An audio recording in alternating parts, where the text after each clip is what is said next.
Waktunya Mama bercerita. Festival musim semi yang malang dan hangat.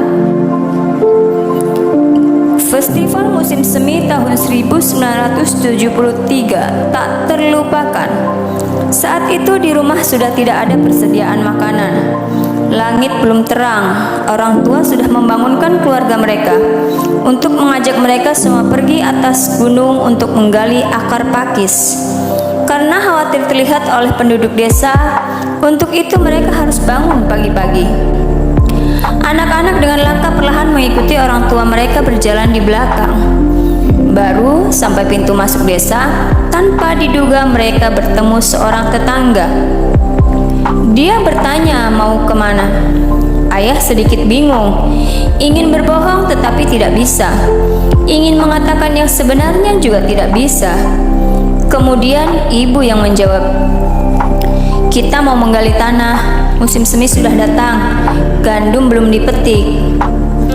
Tetangga memandang kami membawa cangkul, membawa bambu, sedikit bingung, tetapi pergi tanpa sepatah kata pun. Pada saat malam semua orang merokok, menyalakan lampu, anak-anak kecil menyalakan kembang api, dan keluarga itu turun dengan tenang. Setelah sampai di rumah mereka terkejut ada sekeranjang berisi ikan, daging, beras, dan telur diletakkan di depan pintu. Karena terkejut orang tua berdiri dengan tegang, baru kemudian membuka pintu dan meminta kita masuk. Orang tua kemudian mencari tetangga yang ditemui pagi tadi dan bertanya, "Siapa yang memberi hadiah di keranjang tahun baru itu?" Tetangga menjawab, "Tidak tahu." Orang tua bertanya dari rumah ke rumah, tetapi tidak ada satupun yang mengakui memberikan barang itu. Malam itu orang tua tidak makan sama sekali. Hari kedua adalah tahun baru. Saat kami berkumpul di pagi hari, ayah memotong satu-satunya ayam betina yang tersisa di rumah.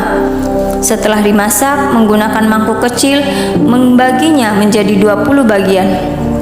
Setelah selesai membagi, orang tua meminta anak-anak mereka memberikan dari rumah ke rumah. Anak-anak sedikit tidak setuju.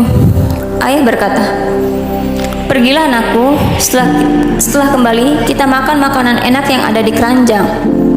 Setelah mendengarkan perkataan ayah, anak-anak berpisah dan pergi. Masing-masing memegang satu mangkuk sup ayam yang harum. Ketika mereka tidak bisa menahan diri untuk merasakan itu, mereka mencelupkan jarinya kemudian menghisapnya dan merasakan keharuman dan manisnya sup itu. Semua keluarga di desa itu kecuali satu keluarga, jumlahnya 20 rumah. Anak-anak telah mengantarkan ke semuanya. Tidak ada keluarga yang menolak pemberian itu meskipun pemberiannya hanya sedikit. Setelah pulang, orang tua yang terdiam sepanjang malam mulai berbicara.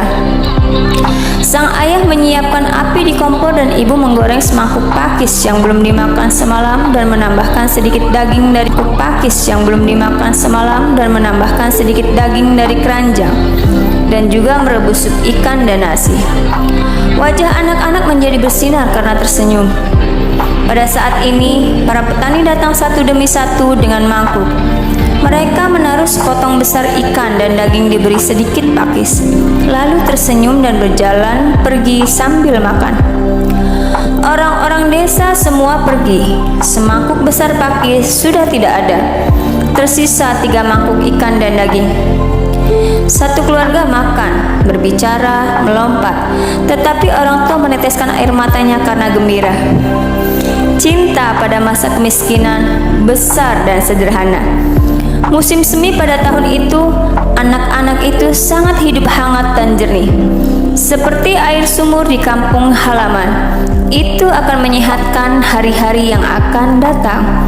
Sehingga setiap orang akan selalu ingat kehidupan yang sulit, sehingga mereka ingat untuk selalu bersyukur. Sebagai bahan renungan, cerita ini sederhana tetapi mengharukan. Pada masa kemiskinan, kehidupan sangat sulit, tetapi ada yang tulus membantu orang, membuat orang yang membaca merasa hangat. Oleh karena itu, kita harus belajar untuk bersyukur. Hanya dengan begitu, kita akan bisa memahami hidup. Dengan bersyukur, kita akan tahu cara menghargai apa yang kita miliki dan bisa hidup dengan lebih hebat. Cerita diambil dari buku Jadilah Orang yang Bersyukur.